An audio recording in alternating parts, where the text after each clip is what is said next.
Assalomu alaykum akalar hammaga. Shu el qatori biz ham Dubayga kelib ishlayapmiz. Dubay molda retail sohasida. Qanchadan beri Dubayda izlaysiz Jamshid? Dubayda 2 yildan beri ishlayapman shu retail sohasida.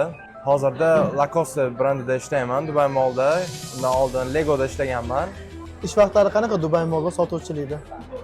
Ish vaqtlari kompaniyaga qarab belgilanadi. Masalan, bizning kompaniyada ish vaqtimiz 7 soat ish, 1 soat break bo'ladi. Break bu obed vaqtini beradi. 6 kun ish, 1 kun dam bo'ladi.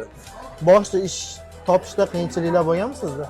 Albatta bo'ladi-da, ish qidirganmiz, har sohada qidirganmiz. Avvallari CV berib do'konlarda ish qidirishardi. Hozirgi variantda bo'lsa, faqat LinkedIn onlayn deyishadi. Akalarimizga ham yaxshi yangi ish qidirayotganlarga maslahat beraman, LinkedIndan ko'proq qidiringlar. Nimaga aynan Dubayni tanlagansiz? Meni tanlovim Dubay bo'lganining sababi birinchi musulmon davlat, ikkinchisi xavf xatarsiz, safe deydi. Keyin uchinchisi sharoitlar juda qulay.